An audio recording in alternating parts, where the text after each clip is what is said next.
Good evening, everyone. My name's Beth Sheffield, and we are going to give everyone just a few minutes to get into our program tonight. Welcome on behalf of the Greensboro Public Library. I wanted us to review some logistics and housekeeping. This is a Zoom webinar, and if you'll notice at the bottom of your screen, if you're on a computer, that there is a Q&A button. We will be taking questions tonight through the Q&A button.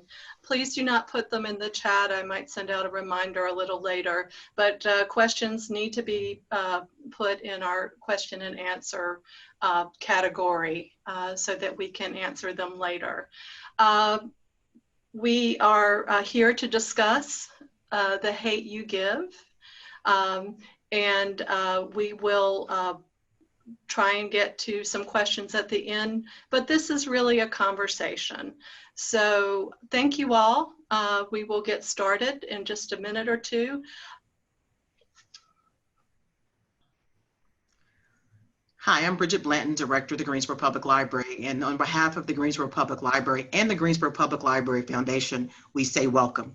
We're excited about this evening. We're excited to have Assistant City Manager Trey Davis with us, Police Chief Brian James, and Carla Banks, who's the Director of Communications for the City of Greensboro. It's exciting for me because these are people that I work with every day, people who I know are committed to the community, and a conversation that I think that you all will be excited that you're a part of tonight.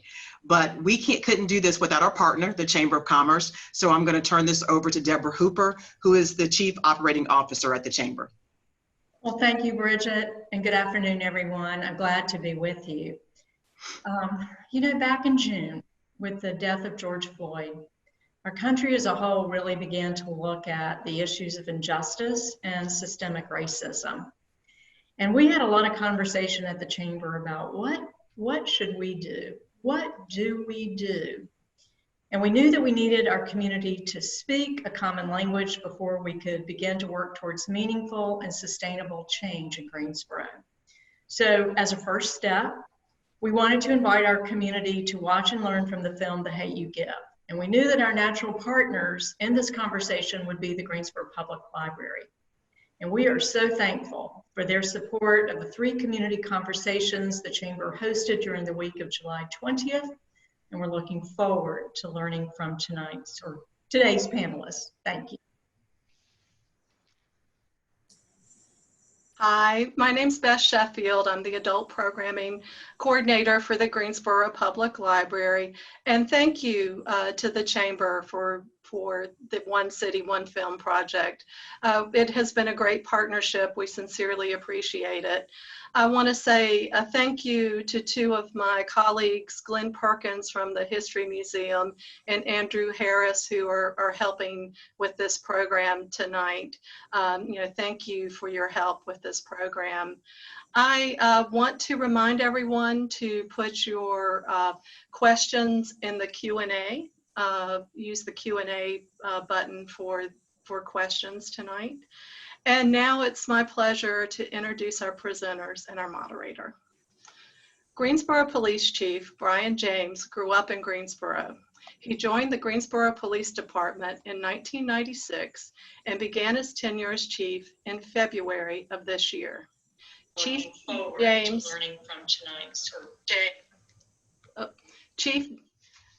James has served in many leadership roles in the community, including United Way's African American Leadership Cabinet, Board Chair for Malachi House, and Vice Chair of Guilford Child Development. Trey Davis, as Assistant City Manager for Public Safety, oversees city's police, fire, Guilford Metro 911 departments, and the Greensboro Criminal Justice Advisory Commission. He is a 3rd-generation law enforcement officer and joined the Greensboro Police Department in February 2002. Now it's my pleasure to turn this over to our moderator, Carla Banks. Banks has been with the City of Greensboro since 2016. She is the Director of the Communications and Marketing Department for the city. So Carla, I will turn it over to you. Thank you. Thank you, Beth. Appreciate that introduction. Thank you, Chief James and Trey, for joining me for this very important conversation. So, of course, the movie The Hate U Give actually came out in 2018, but it's still obviously very relevant. It mirrors the current climate we're in. We see these demonstrations of social movement, not only in Greensboro, but in communities across our country. And I think there are several themes that are projected throughout the movie, whether it be racism, police brutality, activism, and of course, identity crisis. With the activism, I say that we've seen that in many communities across the country with people demanding social justice. I think the movie kind of balanced it out between what I was calling motivated activism versus manufactured activism, and we can talk a little bit about that. So as we go through our discussion, I'm going to ask you to switch hats with the different roles that you wear, the different roles that you have rather, from your career law enforcement perspective, from the point of view of being fathers of daughters who are relatively close in age to the main character in this movie, and then lastly, as men who navigate through the world in Black skin. So as I watched the movie, I really had to muster up the fortitude and the wherewithal, because when you see the preview, you kind of get a sense of what this movie is going to be about. And for me, I thought this is going to be a really difficult movie to watch. So I'm, of course, glad that I did. And, you know, you kind of go through it and you really start to feel for each of these characters. I'm just curious from each of you what your impressions are of this film. I can start, if that's okay. A lot of impressions, and really it did a good job in covering a lot of aspects of what's going on in the world. The first thing, you know, I saw was I saw a family that lived in a city, I think it was a fictional city called Garden Heights, predominantly Black neighborhood. It seemed like there was some, probably some economic injustice going on in that particular neighborhood. But the father, who apparently had done some time in jail, but had turned his life around, I really did like his character because he was a very strong father figure and very responsible. So I did like that aspect. But they also were keenly aware that their kids had to get something else that the neighborhood couldn't provide, because they sent them to this apparently a private school where Star, the girl in the movie, obviously had to really put on two hats, which I can identify with in a lot of ways, trying to navigate through the world, because she apparently, you know, had to act. I can't remember how she phrased it, but she couldn't be too Garden City when she was at Williamson, and couldn't be too Williamson when she was in Garden City. And so that's something that I think we probably, all of us, have had to contend with at some point in our lifetime, because oftentimes as a Black person, I have to figure out how to navigate a white world, but somebody who is white doesn't necessarily have to figure out how to navigate in a Black world. And that's where the huge difference comes in. And I'd say over a lifetime, it can be somewhat stressful. When you look at the main kind of, I don't know if it's the climax of the movie. I think the protest probably is the climax, but when Khalil was shot and killed, you know, that right there, of course, that incident in and of itself, there's a lot going on. But one thing I see is that, at least from the interactions that you see with police, is that they don't have a relationship with that community whatsoever. Even though I think her uncle was a police officer, there was no relationship with that community, which I think ultimately contributed to his death, you know, but then also contributed to the aftermath of his death. And so I think a lot of this ties into what's going on right now when you see the frustration of people in communities around what has happened with police incidents.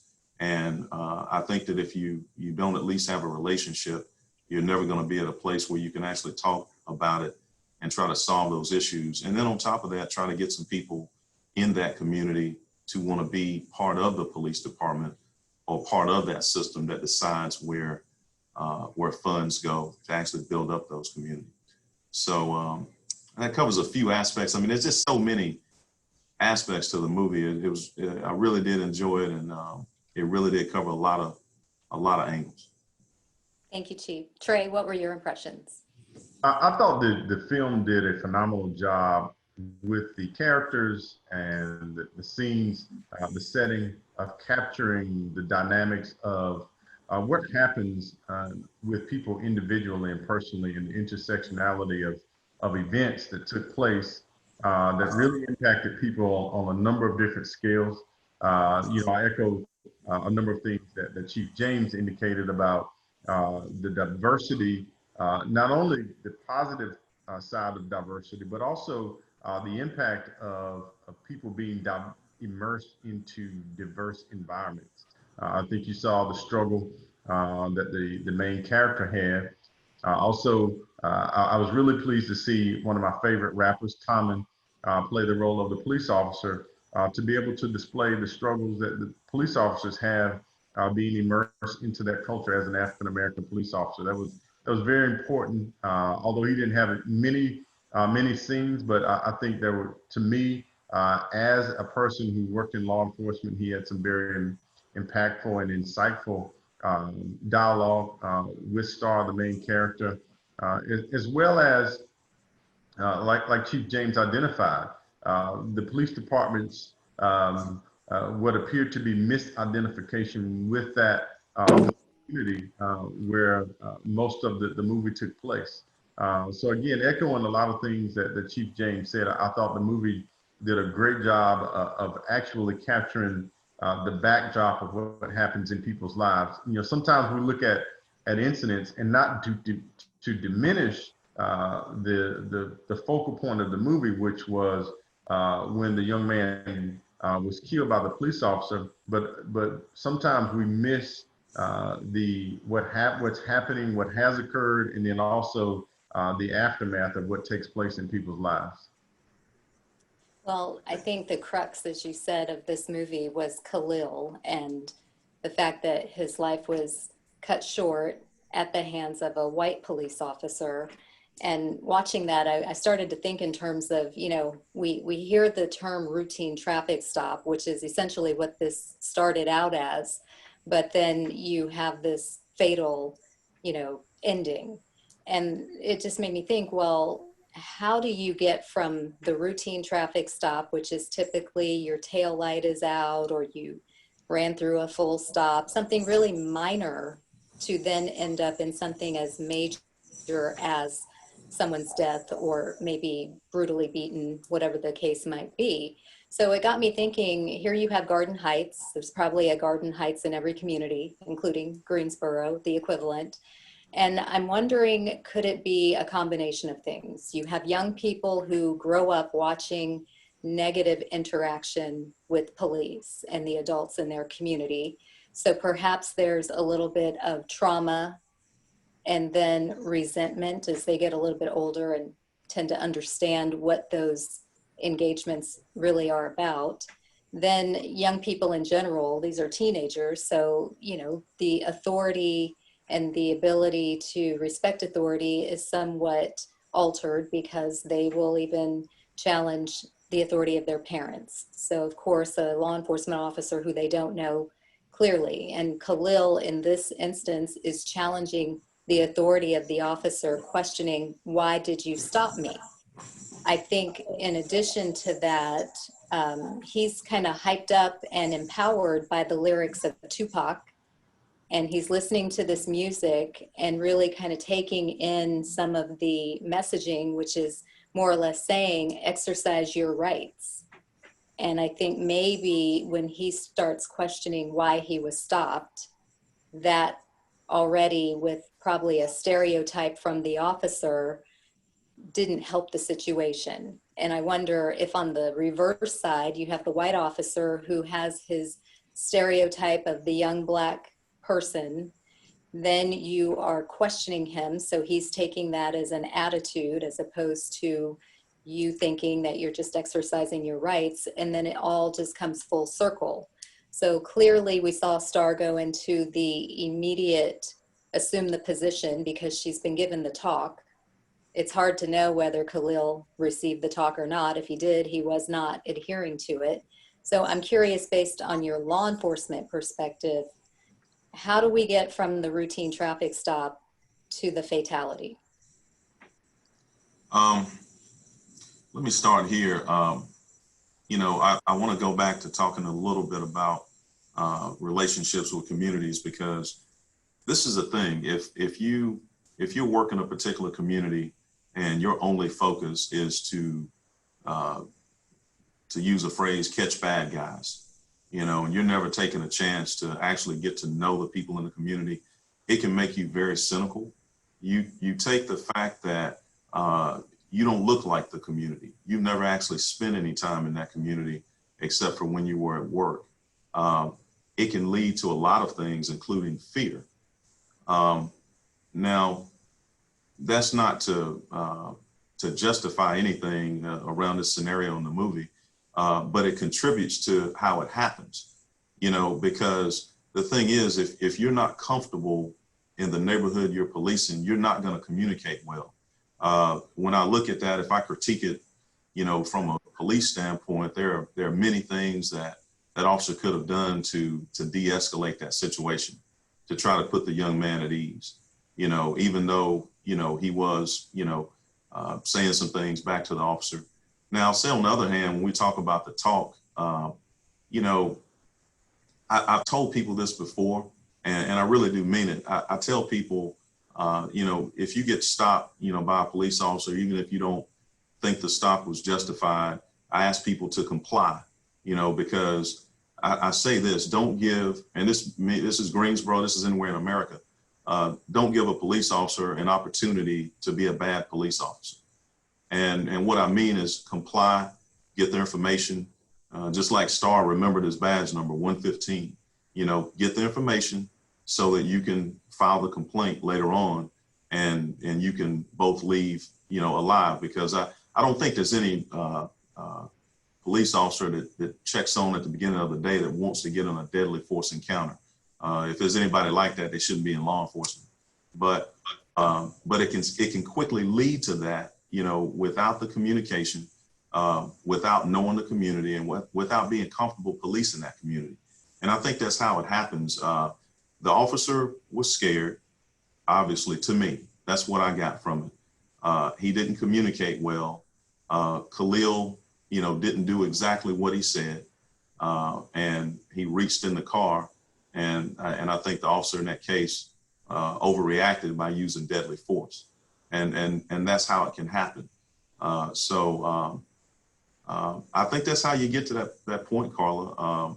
You know, it made me think about a lot of scenarios that I've seen, you know, in real life throughout the country. And I think that's how it happens. Trey? You know, looking at this movie and thinking about the discussion we're having now, the thought that comes to my head is, at what point are we going to begin to stop, mitigate reactions to negative reactions? And what I mean is, you know, so we're having reactions after events or incidents on both ends. On the police end, what can we do different? From the community's aspect, what are we doing, or what should police do, or how should we react? But we're reacting to negative reactions. And in the middle, in the peacetime, we don't think about ways we can mitigate that. And Chief James just said a lot of it. You know, on the police end, what are we doing? I think there's a lot of push for racial equity training. There's a number of components that are I know the Greensboro Police Department does a lot with what's called procedural justice. That is so that an encounter, the communication within an encounter is much different than what we definitely what we saw in the film. But then also from the community side, what are we doing to mitigate our reactions to situations? Chief James just talked about, you know, having children. I have 4 children. And so I do have somewhat of a talk with them. What can you do to control an interaction? What are you doing to contribute to? We don't at all take a posture that anyone who has been on the bad end of an issue or a police encounter, they're not to blame. But at some point as a community, what are we doing to maintain control of interactions that we have? So just to piggyback off of what each of you have said, Chief James, you talked about the importance of policing within neighborhoods on a regular basis to familiarize yourself with the people. And Trey, you're saying we're all involved. It's a community-wide effort, and there's specific training that's required that we want to make sure our officers have. I thought the dialogue between Star and her uncle on this topic was really critical. Chief James, you said the officer in the film overreacted. And when Star questions her uncle and says, you know, what if Khalil was white and did the same exact thing, reaching into the vehicle to get something, in this case it was a hairbrush, would you have shot him? And her uncle rather, had to stop and really think about it and ultimately admit that no, most likely not. So where do we make the distinction, or is there a distinction of threat? Was Khalil a threat? Whereas if it was a white driver, there wouldn't have been as much of a threat? Or is that based on individual instance depending on the officer? Well, let me say this. So, and that's when you get into, when you look at how Black people, and in particular Black males, are perceived. And so, you know, when I'm walking around the city, just in plain clothes, most people don't know I'm the police chief or even a police officer. So I get that Black males, and if we look at, and this didn't just happen, I mean, this has happened over a number of years, you know, hundreds of years actually, where Black males are probably perceived, even by Black people, as being more of a threat than white people. And I think that's what, now when I listen to what he said, you know, I think to myself, I hope no police officer is actually thinking like that. You hope that that's not the case. Is that the case? Yeah, it's a great possibility that it is. And that's why when we talk about what Trey mentioned about the training around the implicit bias, which we've talked about now for a number of years, but you have to think about, is that implicit bias affecting the way you actually do your job, which could include using force. And we can't have that in law enforcement. And it was just a very real conversation. It was hurtful to me to hear him say that, you know, because you think that, man, I hope I hope that nobody out here that's policing actually thinks that way. If it's in them, I hope they realize it. And then if they're conscious of it, then they're not letting it affect how they do their job. Trey? Definitely. When the conversation started, you know, I was listening, and, you know, he's telling her the context from a police perspective. But I thought the writers did a really good job of challenging that point by asking him that very direct question. And I'm like Chief James, you know, I hope that no other police officer feels that way, but that's a very real question. That if you are a law enforcement officer, you know, that carries a gun and you're interacting with people, you have to ask yourself that question. And I think, you know, I'm really you know, I'm an optimist, and so when situations happen and when these come about, it excites me to a degree because it gives us an opportunity to reevaluate what we're doing, because oftentimes, you know, we'll get into this really stagnant place of, okay, everything's going fine and we're doing exactly what we're supposed to do. But I think, you know, especially the recent events that have taken place, we have a great opportunity to reevaluate what we're doing, what our practices are, and how we move forward. And I think that scene alone is one of the key questions that if you are a law enforcement officer, then you have a responsibility to even ask yourself that question. Yes.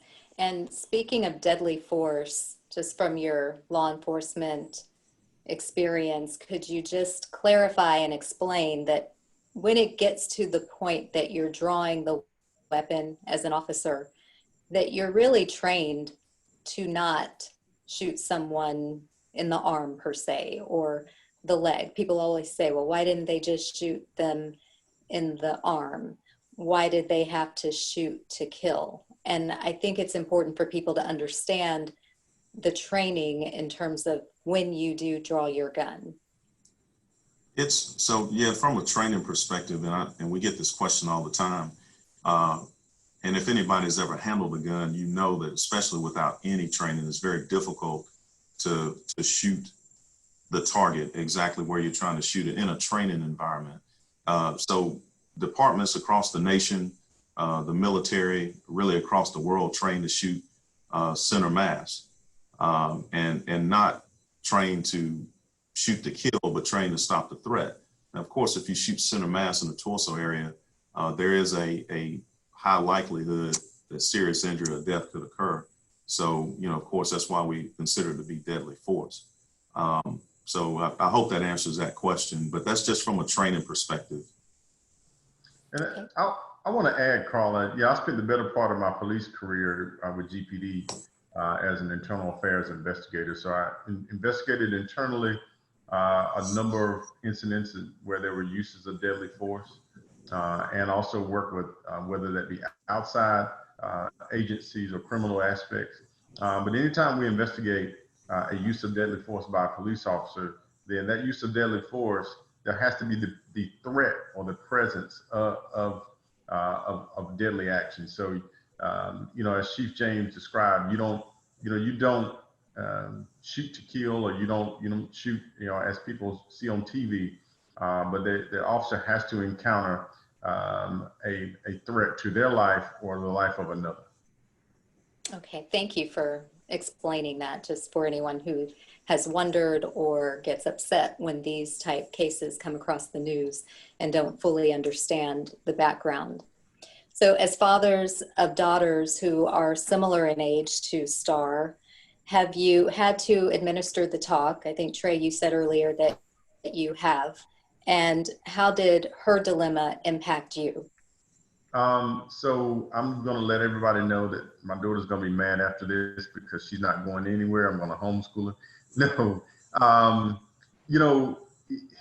it was a really, and there were points in the movie, especially watching Star and what she was dealing with interpersonally, with the whole dynamic, with the dynamic of trying to fit in at another place, fit in at both places actually, but also finding that space that she's living up to, what her father raised her to be. And, in that, I think, as Chief James said earlier, that character was probably my favorite as well, and the strongest character, because, here's someone who didn't live a perfect life, but what he did was gave an example. Now, I thought, the best, to me, one of the best lines, the best scenes is when he said, maybe I didn't give you, a good enough example of a black man. And she said no. And there was a little pause in me for a moment. I was like, whoa, she's pretty tough. But her reply was everything. It was amazing when she said, no, you gave me a good example of a man, of what a man should be. And I think in that, that's much of, nobody's life is perfect. No situations are perfect. Things are going to be perfect. But he gave her the template for how to go through situations as life happens, and continue on to be the person that you're supposed to be. So in that, I try to use that with not only my daughter, my daughters, with my sons as well. Chief James. So I've got all girls, and so we've had conversations over the years. The youngest one being almost 16, and so we've had conversations over the years about different things around race and how people are perceived. And I remember a few years ago, one of my daughters, I was telling her something in reference to, it was around race. And I remember she said to me, but that's not fair. And I said, I know it's not fair, but that's the way it is.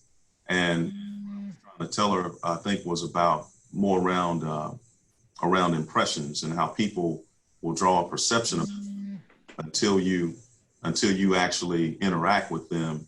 And then, and I hate to say, sometimes I've been in these situations where somebody doesn't know who I am, and then when they start to interact with me and hear me talk, then it's almost like a sigh of relief.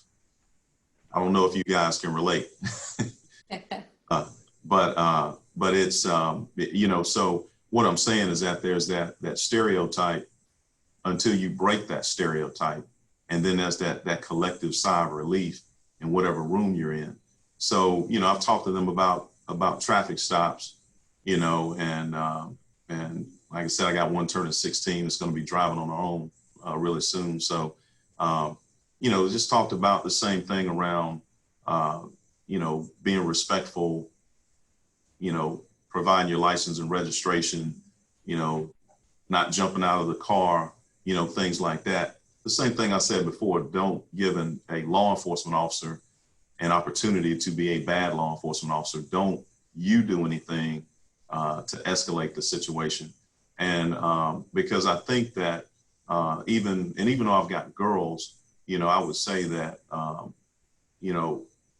there are, whether we like it or not, a lot of perceptions around Black people that a lot of people have that they don't always talk about.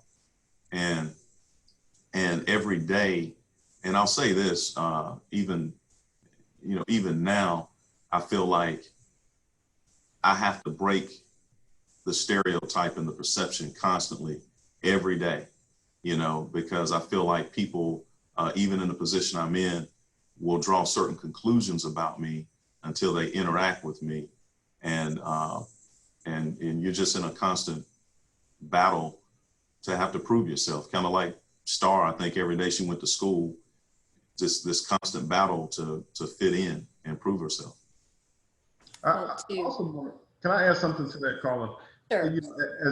As Black parents, I think, sometimes, I think one of the undertones, and this is just one thing I grabbed from it, from being an African American and growing up in, different, in the culture, one of the things that can happen sometimes is, our youth get to that critical age where human interactions change from the innocence of kids playing to kids driving and interacting with police officers or interacting with people, and they have the shock that racism is still very present in our world.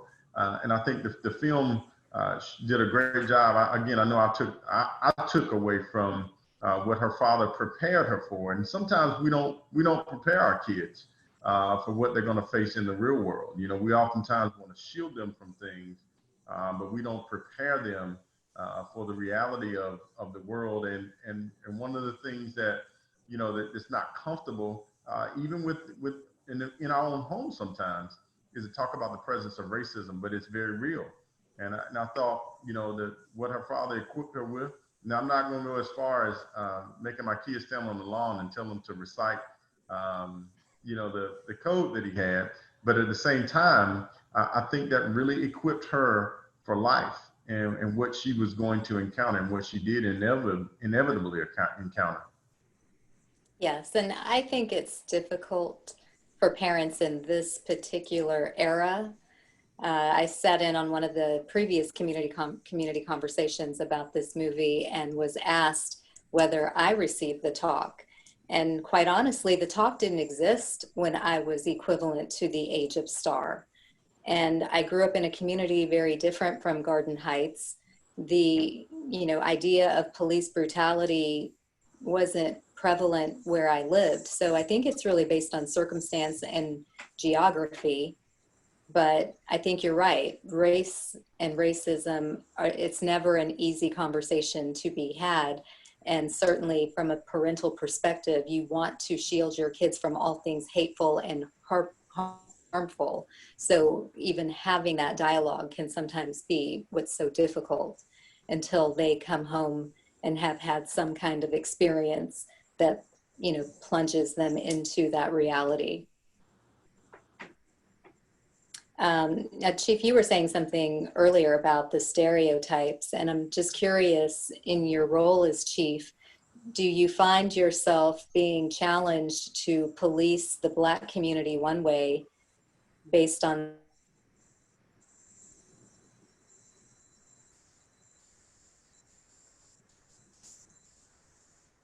Carla, thank you. their perception of you being Black, to police the entire community? Broke up a little bit, but I think I got your question. So I was doing some community meetings right after I got the job, and I had a gentleman ask me. He said, "Chief," he said, "What is your plan for Black people?" And so what I told him was, I said, "Well, I know there are some problems that are unique, to certain communities, the Black community, the immigrant community, many communities. But I have to be the chief for all of Greensboro, and I have to come up with a plan that will serve all the people that live in Greensboro. I can't just be the Black chief, but at the same time, I would like to think that I am more aware and more sensitive to the needs of Black people because I'm Black. I grew up here, and I know some of the problems that are unique to Black communities. So I hope that while I'm in this role, I can do everything that I can to help this department be more responsive to the entire community, but also be sensitive to the individual problems that a lot of people face that the majority of the community may not face. Thank you for that. And as I think about this other scene in the movie that dealt with Star's father, and he had an encounter with the police. So it started off as a really great evening out with the family. They're having dinner at the diner, and he's noticing Star is a little, distracted. So he sees her looking out the window, and lo and behold, there's the neighborhood drug dealer who is staring her down. So I'm thinking, like any good father, you want to protect your kids and stand, in between somebody who is potentially causing them a threat. So he goes out to address the guy, and that turns into some words, and then, the drug guy goes away, but here come the police. So I was disturbed just by the whole idea of they come on the scene, really didn't ask a whole lot of questions, just immediately jumped to the conclusion that there's a problem, and one can only assess because her dad is Black. To see the way he was treated and handled in front of his family, slammed against the window, demanding his ID, at some point slammed to the ground. It just went from one extreme to the next. And I was curious, as Black men, do you ever fear that that kind of exchange could happen if you were, say, in another community on vacation? There's no indication that you are in law enforcement or previous law enforcement, but just based on you being Black and that seemingly being enough for some law enforcement, unfortunately, when you watched that scene, how did you feel? My first impression of that scene was the negative impression that it was going to leave on his children who had to witness what definitely was an injustice, and it was wrong by the police officers in that scene. But your question as to, am I concerned? Do I worry about that if I'm in a neighboring town? I'm always very, very aware that, that situation can happen. And that type of police interaction does take place across this country. But again, I go back to, I maintain this presence within myself of how am I going to control any scenario that I'm in. I pray that I never have the unfortunate, encounter such as what was displayed. But again, what am I doing to control that? And if I'm, with my children, what am I doing to control what they're exposed to as well? Chief? Um, Obviously, just horrible police work. They saw an altercation, apparently. One party was gone. They get there, and there's one man left, and the way they treated him, the way they interacted with him, and one of the officers in the scene was black. And I go back to, you're policing a community that you don't have a relationship with. It appears to be, it's a high crime area. So they're probably responding to the worst calls each day.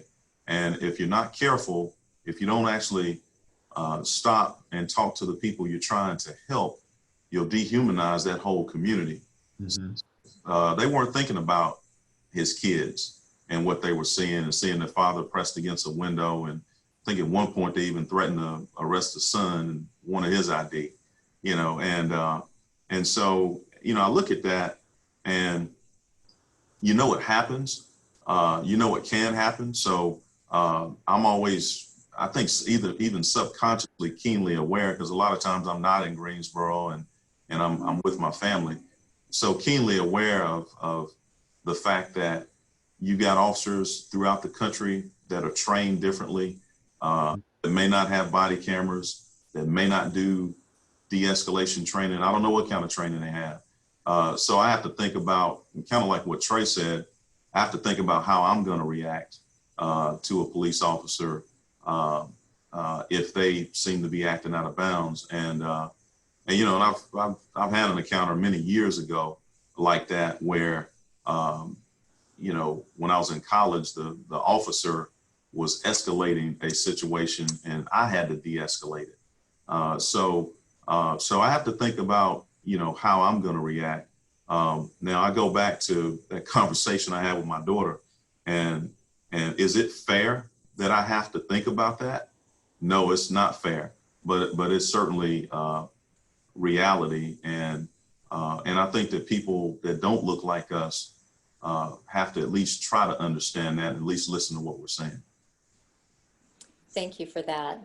So I'm taking from your responses, based on the actions of the officers in this movie, would both of you agree that they probably did not receive any type of training in implicit bias or de-escalation tactics? And Trey, you mentioned early on that we provide that type training to our officers. Could you explain the expectations based on that training? What are the expectations we have for GPD officers? So I'll kick it off, and Chief James has got a lot more background in the training division than I do, but I'll tell you, I'd even say that's a textbook for what not to do in interacting with people. I think that goes beyond some of the training you mentioned, Carla, and I think that's just a misidentification of the background and the culture. And I want to talk a moment about some of the different things that we're doing here with GPD, and having our rookie class have a session at the Civil Rights Museum to know the history of the community that they're policing. And I know the training division for the police department has been very intentional about making sure that our training recruits, as well as some of our yearly follow-ups, identify what has taken place in our community. So again, those police officers in that particular scene had no regard for the history of that community. Same thing. So just to, I guess, kind of reiterate what Trey was saying, when we talk about from a training aspect, communication is key. We do a lot of training, like classroom training on communication, and then they have to put those skills into action through scenarios. And then we also talk about implicit bias and procedural justice, which procedural justice, one of the key components of that is to explain to a person what's happening. I'm Officer James, and the reason why I stopped you is because you were going 55 and a 35. May I see your license and registration? That's very simple. There's no reason why you shouldn't be able to tell a person why you pull them over. I think if you tell them that initially, and then you tell them who you are, those are two key things that are already on the table and out of the way. I think, like Trey was saying, we currently have been doing a session over at the Civil Rights Museum with a moderator that does a debrief. At some point, I'd like to go to the African American Museum in DC. I'll have to send Trey a memo and get him to come up off some money to do that. But I've been up there, and I think that that tells an even wider and deeper story about not just this community, but the whole United States. And I think it would be valuable for any law enforcement officer to go there and to go through that museum and see that history. Thank you, Chief.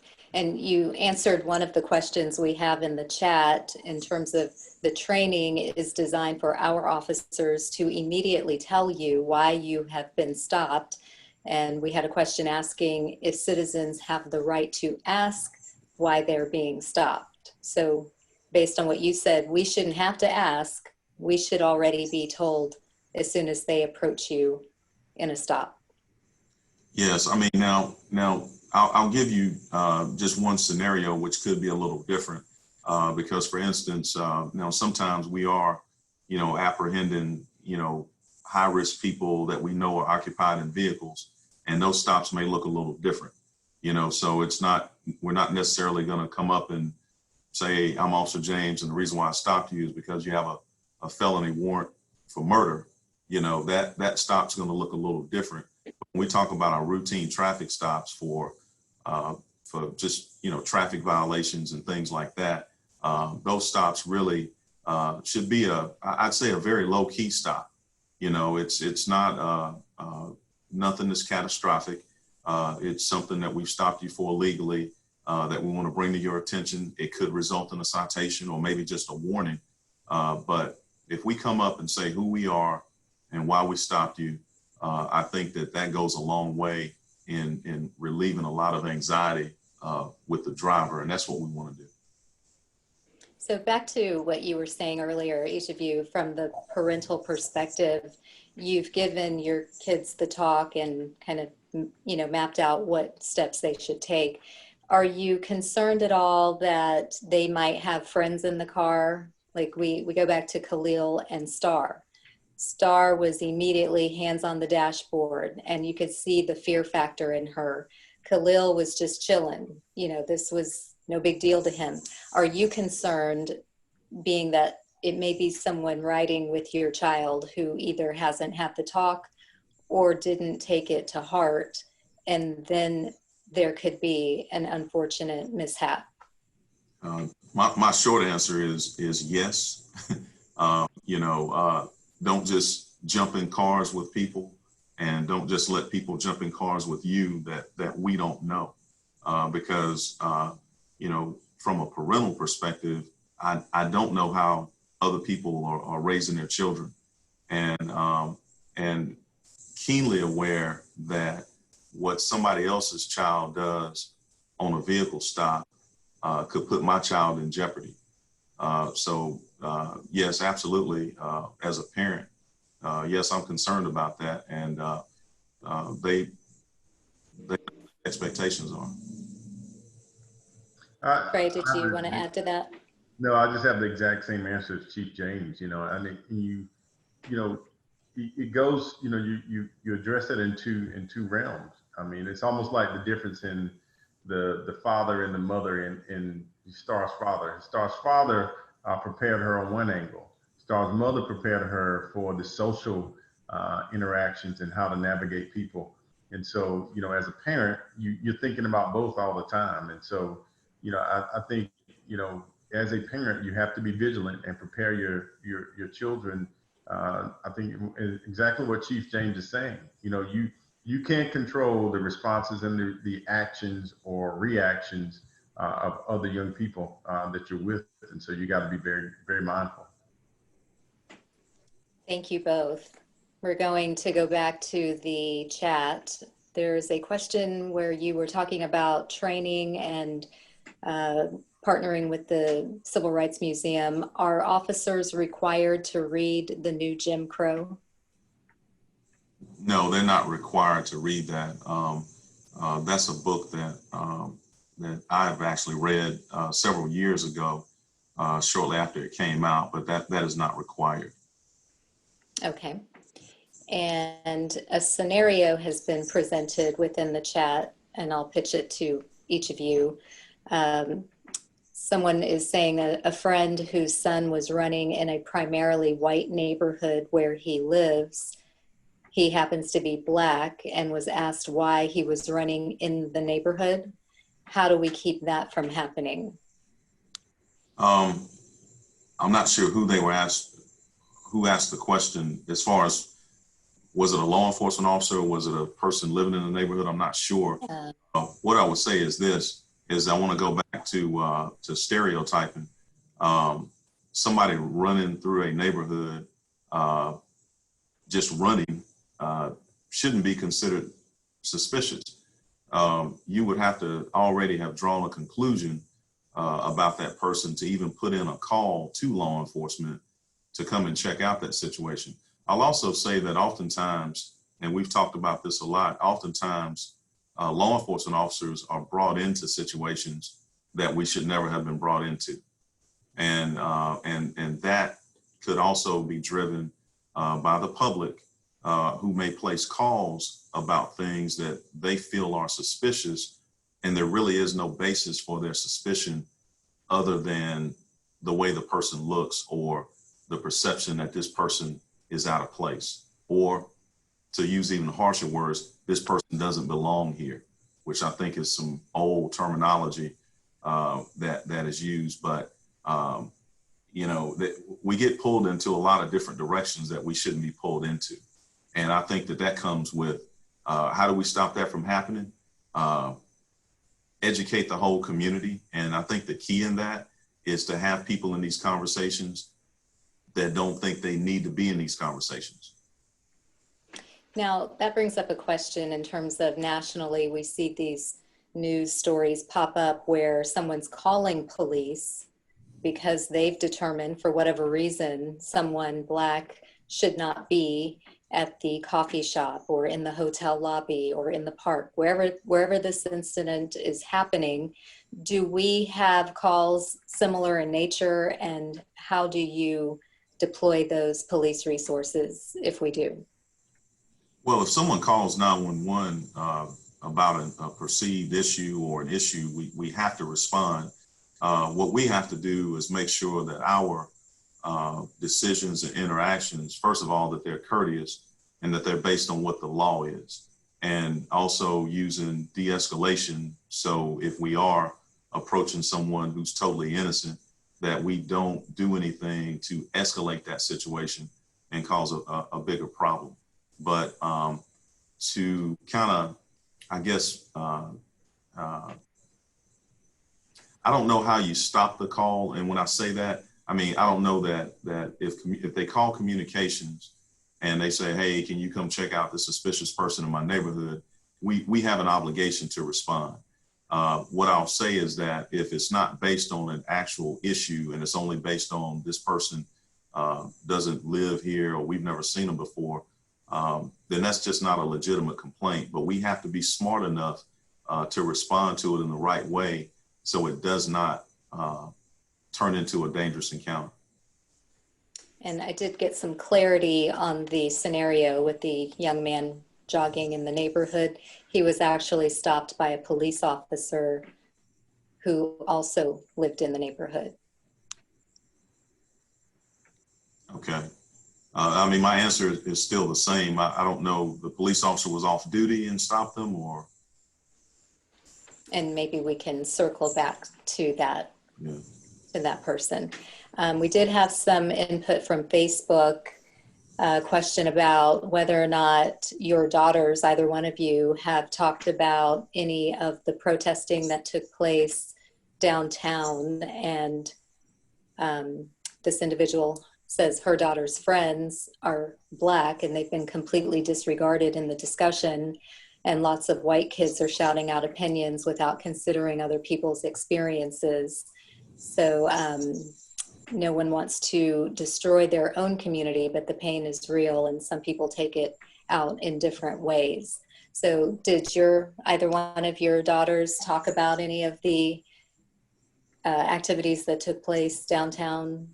I have my youngest daughter is 15, and I have a college-age daughter, and we both had very healthy conversation about the protests, as well as about the reason for the protests, and their awareness in these times and what's taking place. But yes, definitely so. And I want to be very open to what they have to say and listen to their perspectives as well. We've had conversations in our household and talking about the effectiveness of peaceful protest. And I think a lot of young folks in our generation and these, demonstrations, especially from the 60s, are revered in how they conducted themselves and what they actually got done. And so what I talked to them about was the fact that at some point when you transition, you have to transition from the protest to the table, where you're actually having conversations about, what policies have to be changed, what laws have to be changed, how tax dollars have to be distributed in our community to get some sense of equality. I think at some point after you've got the collective attention of everybody, then you have to start making the proposals to actually affect real change. And another question has come up about training. Have officers had any type of racial equity training through the Racial Equity Institute here in Greensboro? We've sent officers there for a number of years. If you're familiar with the training, I've been through it myself, actually on two different occasions. It was called something else in the early 2000s. I went then and I went again back in, I think it was 2014 or 2015. I also did the groundwater presentation yesterday, which is a virtual training. So we have sent a number of people through that training over a number of years. Typically when they do it in Greensboro and they do it all over the country, we're able to get at least a couple of spots and we send people. Currently trying to get racial equity training for the entire department. And we are looking at doing the virtual training initially, which is the groundwater training, which shows really the roots of systemic racism. And it also shows the disparities in the outcomes across many different systems. And what happens after training? So for instance, what type of action is taken if there is a perceived bias on the part of an officer? What happens to that individual? I guess from the context of from a complaint or if well, they're just wanting to know, how do you get rid of the bad element in a department? Well, what I focus on, first of all, you have to make sure that you're hiring the right people. So you have to have the proper screening and background initially, from background checks to psychological screening, to make sure you don't allow people in the department that have those biases. The other part is once you get people into the department, we have to provide training and make sure what's acceptable and what's not acceptable. This is the thing, it's hard to look into someone's heart and mind and see what they think about people or what their biases are. But my responsibility is to make sure that if they have any biases, that they don't act on those biases in the performance of their duty as a law enforcement officer. And we just have to make sure that we've got parameters in place to include our body-worn cameras to monitor the behavior of officers and their interactions with the community. And I'll add, Carla, that the police department has policies and procedures. There is a bias-based or bias-free policy and a philosophy that addresses officers interacting or taking actions that are biased. That philosophy is woven into the rules of conduct.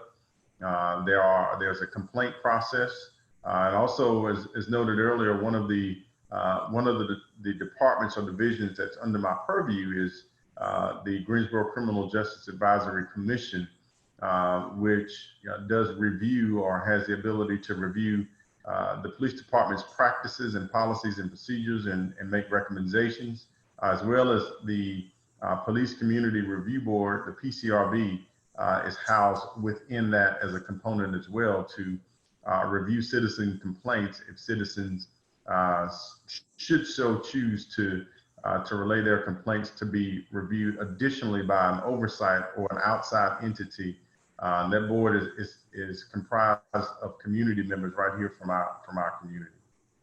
Okay, and that is accessible through the city's website if anyone is interested in taking advantage of that. We have another question in the chat asking if either one of you could comment on the Greensboro Massacre and the Marcus Smith case. Well, the Marcus Smith case is currently under litigation, so I'm not at liberty to speak on that. As far as the Greensboro Massacre, I mean, it happened in '79. I was 9 years old. My grandmother actually lived a block away from it and witnessed it. So I know the impact that it had on the community. It's really hard, and this, so I've been asked to comment on this before. And what I'll say is this, is that I know it's a part of our history. I know that there are people that are still very sensitive to what happened on that day, people that still live here that lost close friends. But as I remember it, I also have to figure out how can I move us forward from this point on, because as we lost people in '79, you know, many things have happened since then that affect us today that I have to deal with now. So I think that the city as a whole has to figure out how to deal with that because there are a lot of elements that that were in effect on that day. Although the police played a huge role in what happened on that particular day in '79, it really was a community issue, and a lot of different things were at play. So that's really all I can say about it. It's really hard to grasp that context because I did, even though I knew it had occurred, I didn't witness it. I knew about it, but like I said, I'm 50 years old and I was 9 when it occurred.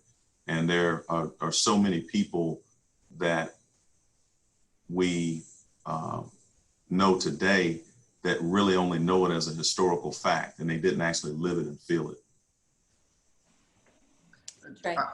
I'll say, you know, I didn't grow up here in Greensboro, so I don't have the same experience as Chief James, but I think there's such value in, you know, his experience. He grew up here. You know, he's a part or was a part of this community at that time. I came here and in 2002, and I came from a smaller town in North Carolina. And I remember when I got here, I began hearing about, you know, what happened. And I asked my father, and he said, you know, he clearly remembers that day, and he remembers what took place. And so with that, I say this, that as we're having this discussion and we're talking about, you know, how can we alleviate the tensions between our, you know, our African-American community and our police department, you know, this, you know, very serious historical tragedy is something that we have to be able to get to the place that we can talk about, not that we diminish what happened, but we can talk about it in an open way and in an honest way. Just so happened today, I came across a clip where Reverend Johnson and Wesley Morris did a recent interview talking about it. I was, you know, you have to, and it very similar in correlating it to the movie. You know, sometimes people look at it in a siloed box that this happened to these people and then happened in this context, and they don't necessarily look at it relevant to the impact of, you know, not just the people who were involved, but to the communities as well. And so, you know, do I have the answer? No. But I think, you know, open and honest conversations like these are the key. And I think, you know, as Chief James said, we have to figure out how we move forward in the future and continue to, you know, to mend.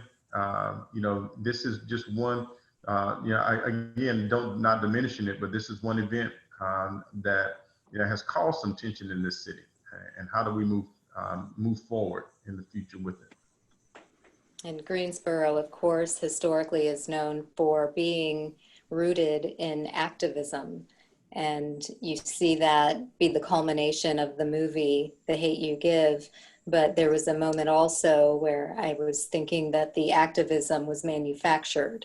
So where we see the big blowout across the city, I looked at that more as motivated activism because they were acting out in response to the decision of the grand jury not to indict the police officer, versus when the students at the private school suddenly decided now we can get out of class early and under the guise of this protest.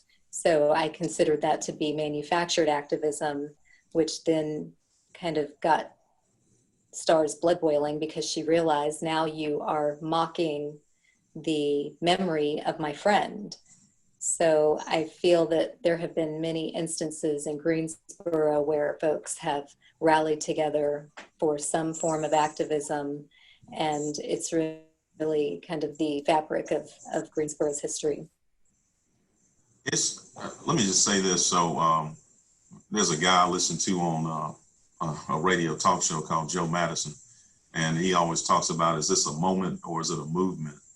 And I think for a lot of people, you have to decide that for yourselves. Some people will join something because it seems like a great thing to do at the time, but they're not actually willing to stick with it for the long haul. And that's when you have to ask yourself, is it a moment or a movement? I think for those kids at the school, at Williamson School, for them, it was really just a moment. We're going to get out here, we're going to do this thing, we're going to make some signs and march around, but then, they're going to go back to their neighborhoods and resume life as it was, and you look at, even so with Star's boyfriend, you look at how when he first came to the neighborhood, he gets out of the car, he's looking around like he's in another country or something, like he's just totally out of sorts. So they were completely disconnected from the community. And I even remember one point, I think he said, because if anyone hadn't seen the movie, he's white, she's black. And he says, well, I don't see color. She said, if you don't see color, you don't see me. We can't sit here and pretend that we don't see color. I mean, if you say that, you're being disingenuous. But just to go back to the original point, though, I think a lot of times people are well-meaning, but if you're going to advocate for people, you got to know those people, and you can't always assume that you know what those people want. I was telling somebody in a group not too long ago, I say, a lot of times I've been in some groups with some well-meaning people and they want to help people, but they never actually talk to the people that they're trying to help. And I think that, you can't be disconnected and still advocate for people. I guess that's what I'm trying to say. So, That's a good point. Yeah. Any thoughts, Trey? Yep, I echo. That brings me to the point of the movie where we get to see where Star's uncle lives. And you keep hearing up before that point, the mother constantly telling her father, we're moving, we're getting out of Garden Heights. And you see where the uncle lives, and he's clearly not in Garden Heights. Very upscale neighborhood, very different scene. And that brings me to the question of the thoughts that people have about whether police officers should live in the communities they patrol or serve. And I'll say this, it's from a recruiting standpoint, and I've talked about this a little bit recently. If you tell officers that they have to live in the communities where they work, it's going to limit your recruiting pool. I mean, and that's just a fact, even if you believe that they should live there. What I would say is this, is that you have to have a connection to that community. It doesn't necessarily mean that that you have to live right in the community you patrol. And because in some instances, it could be problematic, you know, because if you live in a neighborhood and your neighbors down the street have a domestic dispute and you get dispatched to it, and then you have to arrest the husband, it can create a very awkward scene. So there are some pros and cons to that. What I would say is that there are ways that you can immerse yourself in a neighborhood without actually having an address in that neighborhood. You can't just come to work. And I'll say this. So look at the movie for context. Those officers had no connection with that community. I'm almost certain they didn't live there. They came in, they policed it like an occupying force, and then they left and went home. And I'm not saying that they had to live there, but I'm saying that they had to have a connection with that community. And that's why you saw the outcomes in this particular situation.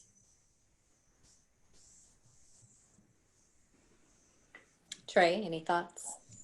No, I agree with Chief James. I mean, as a police officer, police again,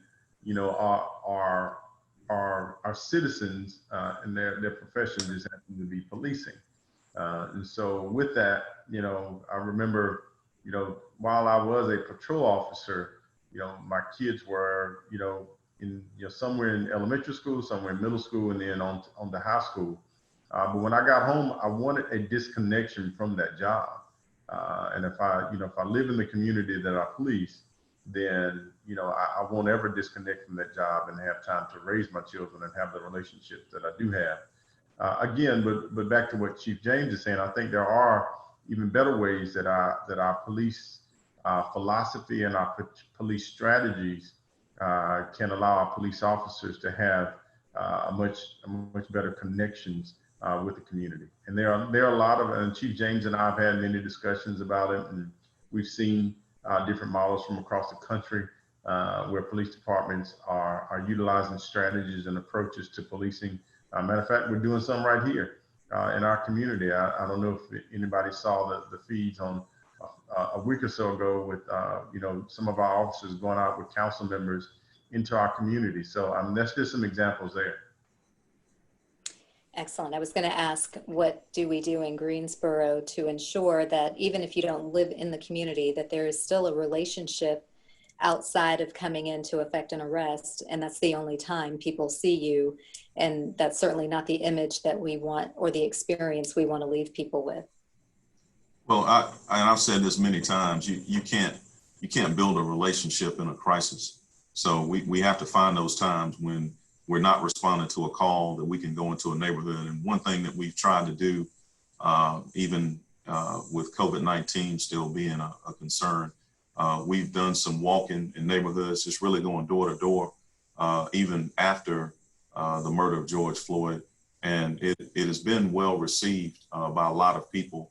And what it's done for me is it's reinforced that we do have some good relationships in the community.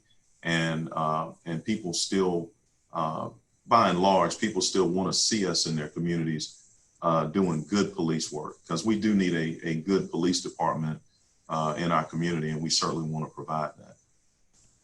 Well, I think we have an excellent police department, and so much of what is done through GPD is really geared towards the community. We are almost out of time. I have one last question. I'm going to check the chat and make sure I didn't miss anyone. Let's see.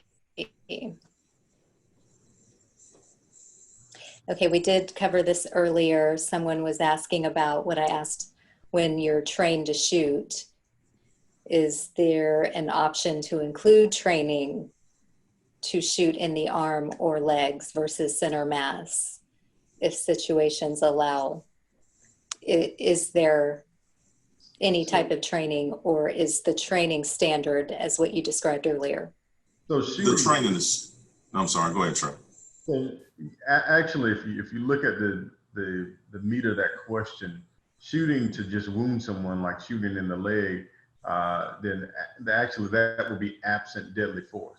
If you if you discharge your firearm, then it has to be a justified use of deadly force. That means that the threat of deadly force is coming at you or someone else. And so ultimately, and Chief James can get into the science of the center mass. Oftentimes that's much easier and much better. And Chief, I'll just flip it over to you to kind of talk about the science of that. Well, I'll say this, and this should be hopefully easy to understand. If you're trying to shoot someone in an extremity, your likelihood of hitting an unintended target substantially goes up. So if instead of shooting center mass, I'm actually trying to shoot the arm or something like that, it's a good chance, and that's a very small target. There's a good chance it could go either way, and then that bullet is projected towards some other person, unintended target. The other part is that even from a science standpoint, if you are in a situation where you have to use deadly force, you are under a certain amount of pressure and stress, and your fine motor skills can diminish. And I don't want to get too deep into it. So the training, again, is to shoot at center mass, which is the largest target, because under stress, your accuracy can also diminish. Mm-hmm. So we certainly, of course, we never want to use deadly force when it's not warranted. But if we have to, we want to make sure that that we don't have that deadly force going towards somebody that it was not intended to affect. Thank you for that clarification.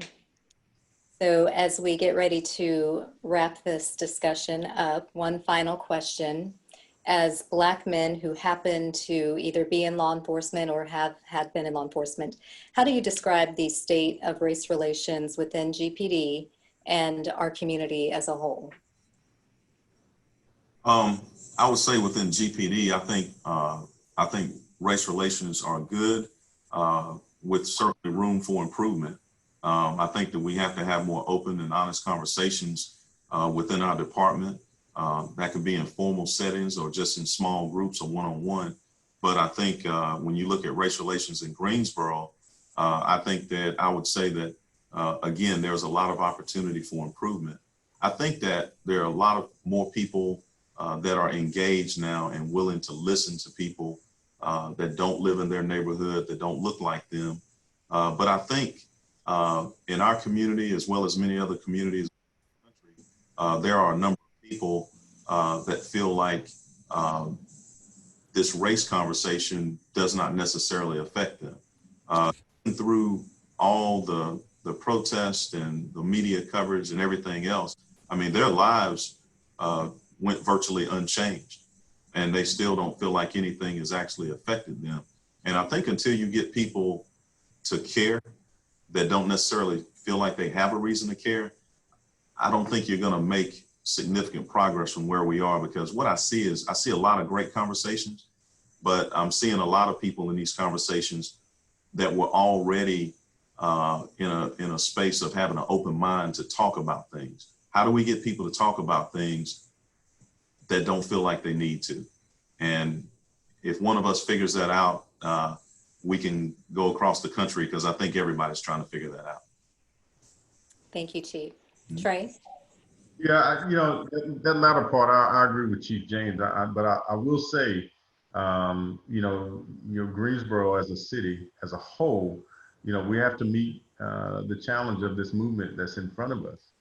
And we can't just think, I think there's still a large portion of our Greensboro community that can't allow it to pass as a moment that happened in time. I think, we've got to really take a hard look at the real deep meanings of why we saw protests and why we saw protests across this country, and why we saw reactions across the country. And we've got to respond to it. And we've got to think, what's happening right here in our city. And we've got to really be, Chief James mentioned something earlier You know, even when we talk about, or if we're going to be well-meaning and think about advocating or helping people, or people groups that have been either mistreated, looked down upon, you know, what are we doing that from? What place are we doing that from? Are we doing that from a place of really looking to make change amongst people who have experienced oppression or racism? Or are we looking to do those things for ourselves? And so that's what's going to make the difference in our community overall. Well, thank you both. This has been a riveting conversation. You're both extremely busy, and I appreciate you taking the time out to have this conversation with me. This was an excellent movie. I'm hopeful that we won't have to have additional conversations that make this movie relevant, whether it be other instances such as George Floyd or any other unfortunate mishap that may happen. I think the activism that has resulted as a result of that case has really started to push some things into a different category. We're seeing momentum for change and sustainable change. And I'm just grateful to both of you for your service, but also your awareness of what our community needs are and willingness to listen to the community to make continual improvements. And at this time, I will thank Bridget Blanton, our library director, for this opportunity and turn it back over to Beth Sheffield. Thank you. I wanted to bring up an event that will be happening with the public library next Friday. In celebration of the 19th Amendment, we are going to be having a series of events, but we have the authors of a book called Represent, The Woman's Guide to Running for Office and Changing the World, quote unquote, coming to Greensboro. This event is co-sponsored by the Greensboro Library Foundation, the Greensboro History Museum, and the League of Women Voters for the Piedmont Triad. And it really explains how women of all colors, sizes, shapes, backgrounds, and bank accounts can run for office. So I hope that we see our audience at this program as well. And thank you all for coming, and have a good night. Thank you.